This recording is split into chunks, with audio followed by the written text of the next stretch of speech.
आज का विषय है ए मुसाफिर तेरी मंजिल है कहाँ। आप सभी अच्छी तरह से जानते हैं, समझते हैं और अनुभवी भी हैं। और कहते हैं सभी लोग ये दुनिया एक मुसाफिर खाना है। तो फिर तो ए मुसाफिर तेरी मंजिल है कहाँ फिर। तो ये जब दुनिया मुसाफिर खाना है तो सभी कौन हो गए?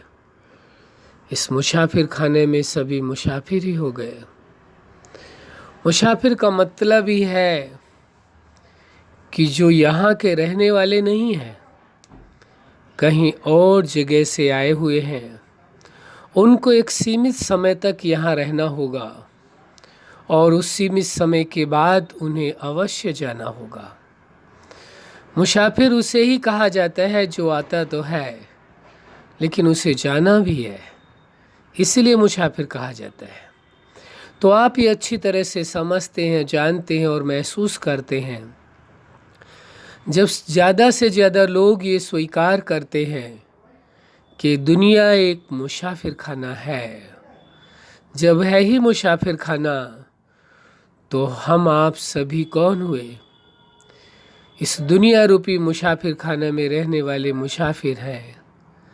आए हैं थोड़े वक्त के लिए इस मुसाफिर खाने में रहने के लिए, अपने जीवन के कुछ पल बिताने के लिए, और उसके बाद ये सभी सत्य से वाकिफ हैं, जानते हैं कि एक न एक दिन इस मुसाफिर खाने से जाना ही होगा। सदा काल कोई भी मनुष्य इस सृष्टि में रह नहीं सकता। तो मुसाफिर है तो मुसाफिर को तो जाना ही पड़ेगा। लेकिन मुसाफिर की मंजिल अलग होती है, मुसाफिर खाना नहीं। ये समझने की बात है यहाँ पर। मुसाफिर और मुसाफिर खाना दोनों का गहरा रिश्ता तो है, लेकिन मुसाफिर खाने में मुसाफिर रह सकता है, थोड़ा समय बिता सकता है, लेकिन उसे अपना मानने का अधिकार नहीं है। और न ही वो सदाकाल मुसाफिर खाने में रह सकता है, और न ही मुसाफिर खाने की जो भी वस्तुएं हैं, जो कुछ सामग्री है, उसे वह प्रयोग तो कर सकता है, लेकिन वो साथ ले नहीं जा सकता। उस पर उसका अधिकार नहीं है, आधिपत्य नहीं होता है। प्रयोग करने का अधिकार है, उसे साथ ले जाने का अधिकार नहीं है। ये आप सभी अच्छी तरह से जानते हैं कि मुसाफिर खाने में सभी आए हैं मुसाफिर बनकर कुछ पल गुजारने के लिए, जीवन के कुछ पलों को अच्छी तरह से जीने के लिए, लेकिन ना ही साथ कुछ लेकर के आए हैं और न ही साथ कुछ लेकर के जाएंगे। वापस जाना होगा इस मुसाफिर खाने में, ये निश्चित है, इसीलिए इसे मुसाफिर खाना कहा गया है। जब जाना निश्चित है, अवधि निश्चित नहीं है कि कब जाना है, लेकिन एक सुनिश्चित अवधि है जिसको हम जानते नहीं, आप जानते नहीं ये कह सकते हैं, लेकिन निश्चित अवधि जरूर है। तभी तो निश्चित अवधि पर कोई ना कोई कारण बनता है और हर मुसाफिर को ये जीवन को छोड़कर जाना ही होता है। वह मुसाफिर कोई बहाने नहीं कर सकता है, कोई कारण नहीं बता सकता है कि अभी मुझे मुसाफिर खाने के कुछ कार्य पूरे करने हैं या कुछ अनुभूतियाँ करनी है, कुछ प्राप्तियाँ करनी है। कुछ नहीं। जब मुसाफिर के लिए परवाना आता है, एक सुनिश्चित समय होता है, जाने का समय आता है, तो मुसाफिर को जाना ही पड़ता है। उस समय किसी का कोई भी वश कार्य नहीं करता है, कोई भी रोक नहीं सकता है किसी को। यही तो एक विचित्रता है इस मुसाफिर खाने की और मुसाफिर की। रिश्ता तो बड़ा गहरा है मुसाफिर खाने और मुसाफिर से, लेकिन रिश्ता गहरा होने के बावजूद भी ये सभी जानते हैं जीवन तो यहाँ इस मुसाफिर खाने में जीना है, रहना तो यही है, लेकिन जाना निश्चित है। और मुसाफिर खाने की जिन चीज़ों को आपने जीवन भर, जीवन पर्यंत व्यक्ति मुसाफिर खाने को और उन वस्तुओं को जब तक और जीवन पर्यंत अपना मानता रहा, ये मेरा है, ये मेरा है, ये मेरा है, कहते ये तेरा मेरा कुछ भी नहीं है, ये मात्र कह देते हैं एक चिड़िया रैन बसेरा है, थोड़े वक्त के लिए है, मुसाफिर खाने में आए हैं, मुसाफिर की तरह रहना सबसे अच्छी बात होगी। जब है ही मुसाफिर खाना, किसी का कुछ अपना है ही नहीं और सब कुछ उसे छोड़कर जाना भी निश्चित है, तो फिर इस मुसाफिर खाने से इतना लगाव, इतना अटैचमेंट दुखद ही होगा, दुखदाई होगा। सबसे बड़ा दुख का कारण यही है कि मनुष्य मुसाफिर खाने को अपना मान बैठा, मुसाफिर खाने में जो वस्तुएं मिली उनको अपना मान बैठा, जो मुसाफिर खाने में और भी मुसाफिर थे रिश्ते के रूप में मिले उनको भी अपना मान बैठा, उनके साथ इतना जुड़ गया, या तो उनसे लगाव हो गया और या तो किसी कारणवश उनसे नफरत कर बैठा। दोनों अवस्थाएं मुसाफिर के लिए ठीक नहीं होती हैं, किसी व्यक्ति के लिए ठीक नहीं है। ना ही अधिक लगाव में आना और ना ही नफरत करना। लगाव भी उतना ही नुकसानकारक है जितनी नफरत नुकसानकारक है, और नफरत भी उतना ही नुकसानकारक है जितना कि लगाव नुकसानकारक है। लगाव में भी दर्द होता है और नफरत में भी दर्द होता है, दोनों में ही दुख होता है, चाहे लगाव हो या नफरत हो। जब लगाव टूटता है तो भी दर्द होता है, दुख होता है, और जब नफरत बढ़ती है तब भी दुख होता है, दर्द होता है। तो विचार करके देखें, सोच करके देखें, अपने आप से पूछें, क्या इस मुसाफिर खाने को अपना मान लेना उचित था? क्या एक मुसाफिर को मुसाफिर खाने में जो और मुसाफिर मिले हैं उनके साथ लगाव में आकर के अपना स्वीकार कर लेना और ये सोच करके चलना कि सदा काल ही मुझे यहीं रहना है और सदा काल ही इन रिश्तों के बीच में रहना है, कभी भी इन्हें छोड़कर नहीं जाना होगा, क्या ये भ्रम उचित था? क्या ये भ्रम दुखदाई नहीं है? इसलिए सत्य को स्वीकार करना पड़ेगा। जिस पल आपने सत्य को स्वीकार कर लिया तो ये भ्रम रूपी अंधकार अपने आप समाप्त हो जाएगा, समाप्त करने की आवश्यकता नहीं पड़ेगी। तो आप सोच करके देखें। लेकिन प्रश्न ये उठता है, मुसाफिर की कोई मंजिल भी तो होती है या नहीं होती है? विचार करिए, मुसाफिर की कोई मंजिल भी तो होती है, तो वो मंजिल है क्या आखिर? सोचिए, विचार करिए, किस मंजिल को पाने के लिए आप इस मुसाफिर खाने में आए हैं? क्या है आपकी मंजिल? कहाँ तक पहुँचना है? क्या है उद्देश्य? वह मंजिल कौन सी है? देखिए, समझने की कोशिश करिए, जरूर समझ में आएगा। जहाँ तक हमारी दृष्टि में है, जहाँ तक हमारी सोच में है, जहाँ तक हमारे अनुभव का विषय है, हमें तो ऐसा प्रतीत होता है कि इस मुसाफिर खाने में जो हमें जीवन प्राप्त हुआ है, जो मुसाफिर बन करके आए हैं, तो हमें मिला क्या है? जीवन मिला है मुसाफिर खाने में। तो जीवन किस लिए मिला है? जहाँ तक हमने समझा है, इस मुसाफिर खाने में आने की एक ही मंजिल है, वो है जीवन मिला है तो जीवन के हर पल को जीना है, खुशी खुशी जीना है, प्रेम से जीना है, आनंद पूर्वक जीना है, सुख से जीना है, आनंद से जीना है। और ऐसा जीना है जो ये न लगे कि कल जाना पड़े तो क्या होगा, क्योंकि जीवन को भरपूर तरह से जी लेना है, पूरे होश व हवास में, कि ये जीवन है और इसे पूरे होश व हवास में जीना है, एक पल भी व्यर्थ नहीं जाने देना है। जहाँ तक हम समझ पा रहे हैं कि एक मुसाफिर की मंजिल वो सांसारिक दृष्टि का विषय नहीं है। लेकिन एक मुसाफिर की मंजिल केवल उसका, क्योंकि मिला क्या है सबसे चीज उसके पास मूल्यवान है, उसका जीवन। तो जीवन जीने के लिए मिला है। जीवन को इस प्रकार जिए कि मृत्यु सामने दिखाई दे तो भय न लगे, अफसोस न हो, किसी प्रकार की चिंता न हो, किसी प्रकार का भय न हो, मृत्यु का भय नहीं। क्योंकि जीवन को जिसने जी लिया है उसे मृत्यु का भय नहीं सताता। जिसने जीवन को जिया ही नहीं उसे मृत्यु का भय सताता है। क्योंकि आपके पास जो कुछ है, यदि आप उसका उपयोग कर लेते हैं फिर वह वस्तु नष्ट हो जाती है तो आपको दुख नहीं होता है। लेकिन यदि उपयोग नहीं किया और नष्ट हो जाए तो दुख जरूर होता है। इसी प्रकार से जीवन आपका इतना मूल्यवान है जिसकी तुलना किसी चीज से की नहीं जा सकती है।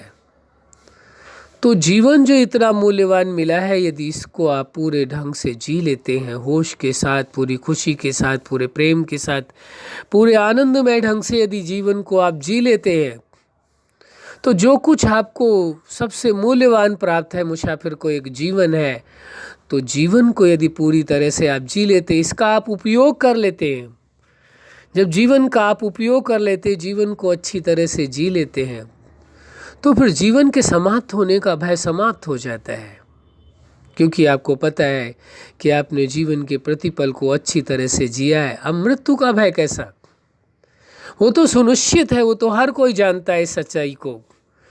दुनिया में कोई ऐसा इंसान नहीं है जो इस सत्य को न जानता हो, न स्वीकार करता हो कि जिसे जीवन मिला है तो हर पल वो मृत्यु की ओर भाग रहा है। एक एक पल, एक एक दिन उसका कम होता जा रहा है जीवन का, वो मृत्यु की ओर बढ़ता चला जा रहा है। और एक पल आएगा जब वो मृत्यु के आगोश में होगा। ये सभी सत्य को जानते हैं। ये कोई भ्रम नहीं है, ये वास्तविकता है और हर कोई सत्य को जानता है, स्वीकार करता है। लेकिन जीवन जो मिला है, इसको यदि पूरी तरह से आप जी लेते हैं, पूरे होश के साथ, पूरे भाव के साथ, पूरे प्रेम के साथ, पूरे आनंद और सुख के साथ आप जी लेते हैं, शांति के साथ आप अपने जीवन को जी लेते हैं, तो जीवन से कोई शिकायत, कोई उलझना, कोई किसी प्रकार की नहीं रह जाएंगी। आपको जीवन में किसी प्रकार का अफसोस नहीं रह जाएगा। जीवन छूटने का भय नहीं होगा, क्योंकि आपने जीवन के अनमोल पलों को, एक एक पल को आपने पूरे होश के साथ, पूरे प्रेम के साथ, पूरे आनंद के साथ जी लिया है। जब जीवन का आपने उपयोग कर लिया है तो जीवन के समाप्त होने का भय जो है, जो खतरा है, वो आपके जीवन से टल जाता है, आपके मन से दूर भाग जाता है। आपको लगता है जीवन हमने जी लिया है। जीवन के अंतिम पलों को पूरे होश के साथ जीना है, और मृत्यु जब सामने खड़ी हो आ जाए तो भी उसे पूरे होश के साथ जीना है। एक एक पल, कोई भी पल गंवाना नहीं है। इससे ज़्यादा मूल्यवान आपके पास कुछ न था, न है और न कभी रहेगा। जीवन से ज़्यादा मूल्यवान आपके पास कुछ भी नहीं था, और आज भी कुछ नहीं है, और न भविष्य में कुछ रहेगा। हाँ, जीवन को चलाने के लिए उन सुख साधनों की, धन की आवश्यकता है, वो अलग विषय है। लेकिन जीवन की तुलना किसी धन, वस्तु या सांसारिक वस्तुओं के साथ की ही नहीं जा सकती है। यदि जीवन की तुलना किसी चीज़ से की जाए तो समझो एक तरह से जीवन का ये तिरस्कार करना है, जीवन का अपमान करना है, जीवन के विषय में अल्पज्ञता ही कही जाएगी। क्योंकि आपके जीवन की तुलना किसी भी वस्तु के साथ, किसी भी वैभव के साथ, किसी धन के साथ, किसी के साथ की ही नहीं जा सकती है।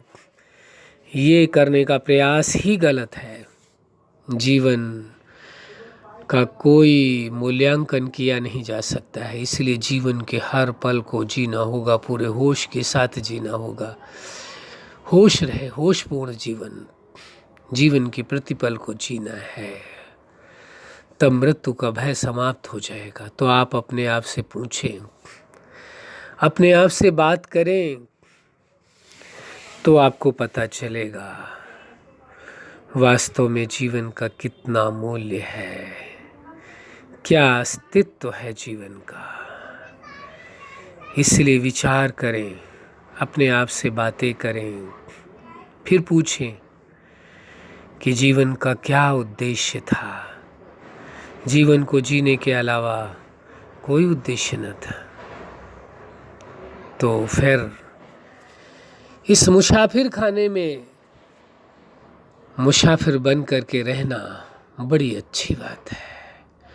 जब मुसाफिर हैं तो इस मुसाफिर खाने को मुसाफिर खाना ही समझ करके चलना है, स्वयं को मुसाफिर ही समझ करके चलना है और सदा निगाह मंजिल की ओर रहे, मंजिल की ओर ही चलना है, सदा मंजिल को जीना है। जीवन ही आपकी मंजिल है, जीवन को जीना ही आपकी मंजिल है, इसलिए जीवन के प्रतिपल को जीना है पूरे होश के साथ। तो फिर ऐ मुसाफिर तेरी मंजिल है कहाँ, ये प्रश्न नहीं उठता, क्योंकि मुसाफिर को पता है मेरी मंजिल कहाँ है, मुझे पहुंचना कहाँ है। और को जीवन में हासिल करने का यदि उद्देश्य है या कोई मंजिल कोई और आपने बना रखी है तो आपका व्यक्तिगत विषय है, कुछ भी अपनी मंजिल बना सकते हैं, कोई रोक नहीं सकता है आपको। लेकिन जो सच्चाई है उसे स्वीकार कर लेना है। एक पहला विषय तो ये रहा, पहला पहलू तो ये रहा कि जीवन आपकी मंजिल है। ऐ मुसाफिर तेरी मंजिल कहाँ। तो जीवन मुसाफिर की मंजिल है और उसे जीना है। फिर एक बात और आती है कि इस मुसाफिर खाने में आखिर भेजने वाला कौन है, जीवन दाता कौन है, किसने जीवन दिया है, इस मुसाफिर खाने की संरचना किसने की है, इस सृष्टि का निर्माण किसने किया है। तो आप उस जीवन दाता को, जगत नियंता को, जगत के मालिक को और जगत के रचनाकार को स्वीकार करते हैं। जिस रूप में आप स्वीकार करना चाहें, जिस रूप में आपकी भावनाएं स्वीकार करें, उस रूप में आप स्वीकार कर लीजिए। लेकिन ये तो सत्य आप जानते हैं कि वो जीवन दाता एक था, एक है और एक ही रहेगा। ये सभी जानते हैं सत्य को कि वो जीवन दाता एक ही है। तो जीवन दाता पहली मंजिल आपकी थी जीवन को जीना, और दूसरी मंजिल आपकी एक और है। वो है जिस जीवन दाता ने आपको यह जीवन प्रदान किया है। क्योंकि जो कुछ आप अपने जीवन में अनुभव कर सकते हैं, जो कुछ आप कर्म कर सकते हैं, चाहे कोई पुण्य कर्म करें या पाप कर्म करें, कोई भी कर्म व्यक्ति करेगा वो जीवन में रहते हुए ही करेगा। पुण्य भी करेगा तो भी जीवन में रहते हुए करेगा, सुख का अनुभव करेगा तो भी जीवन में, दुख का भी अनुभव करेगा तो भी जीवन में रह करके ही उसे सब कुछ करना है। तो जीवन में रह करके ही जीवन दाता का भी अनुभव करना है। जीवन में रहते हुए ही व्यक्ति जीवन दाता का अनुभव कर सकता है। जीवन को छोड़ने के बाद ना जीवन दाता से वो जुड़ सकता है और ना ही दूर हो सकता है। दोनों ही बातें कहेंगे ये कैसी बात है, न जीवन दाता से जुड़ सकता है न दूर हो सकता है। उसके हाथ में अपना कुछ नहीं होता है। जब कुछ है ही हाथ में नहीं तो क्या कर सकता है, कुछ भी नहीं कर सकता है। तो ये विचारणीय विषय है।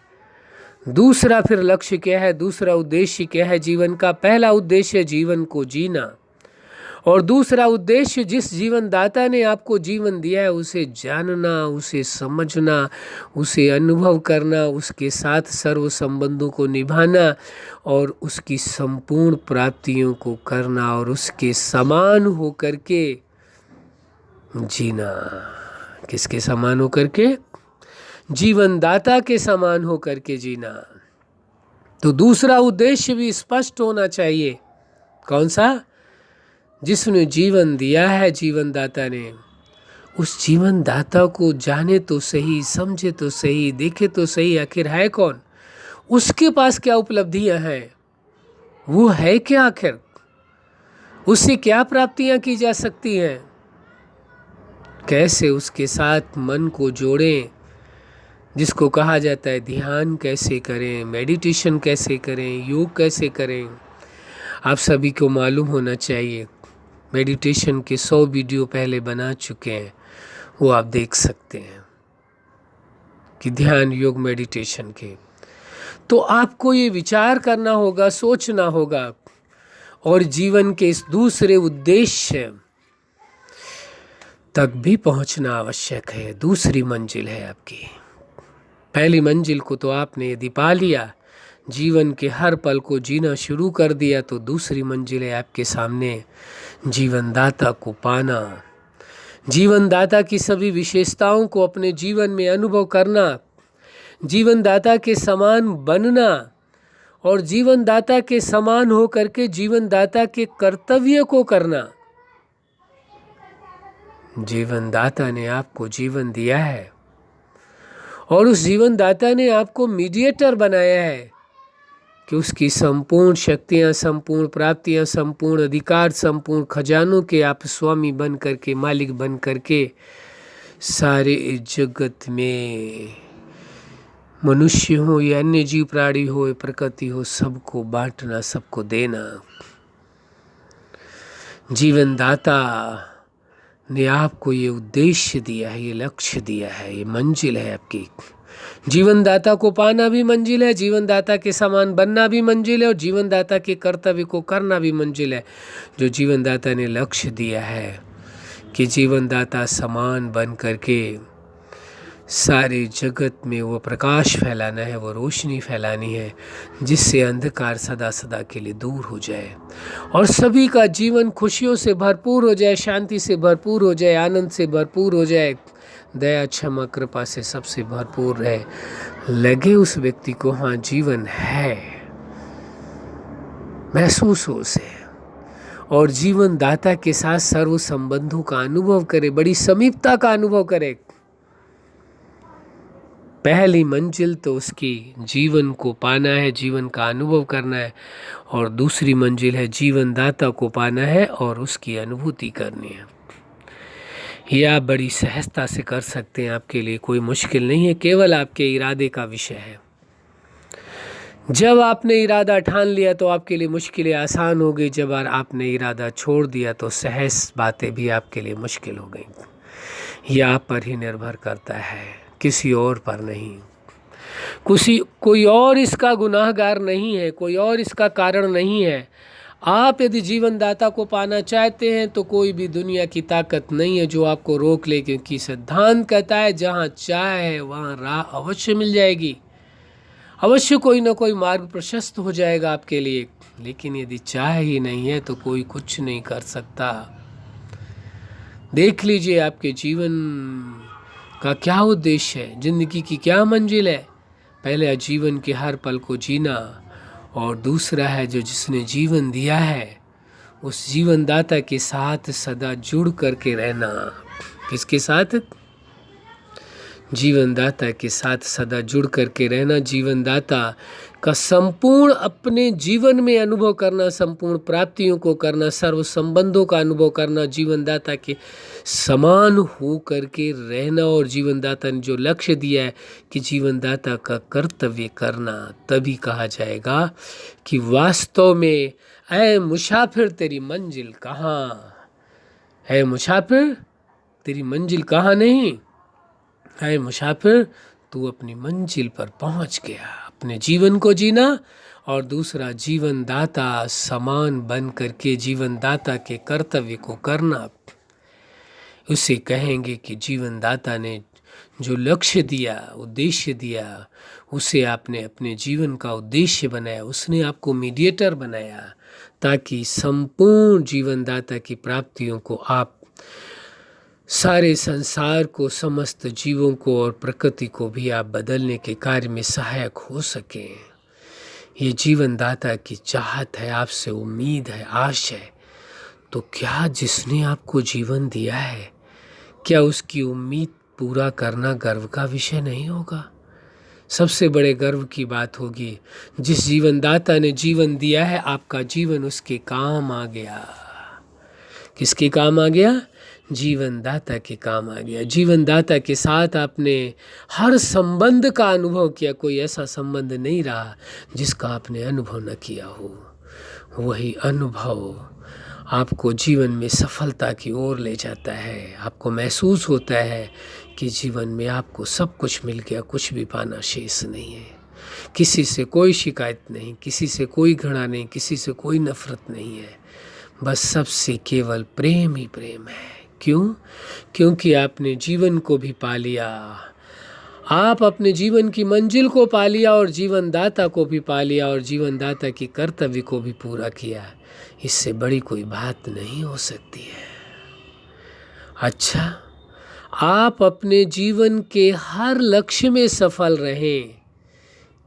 किसमें? जीवन के हर लक्ष्य में सफल रहें। आज का जो विषय था, ऐ मुसाफिर तेरी मंजिल कहाँ, तो आप मुसाफिर अपने जीवन रूपी मंजिल को भी पा करके जीवन दाता की दूसरे नंबर की मंजिल को पा करके उसी के अनुरूप जीवन जीते हुए इस संसार को परिवर्तन करने के कार्य में सहायक बने, यही हमारी हार्दिक शुभकामना है। सदा खुश रहें, मुस्कुराते रहें। धन्यवाद।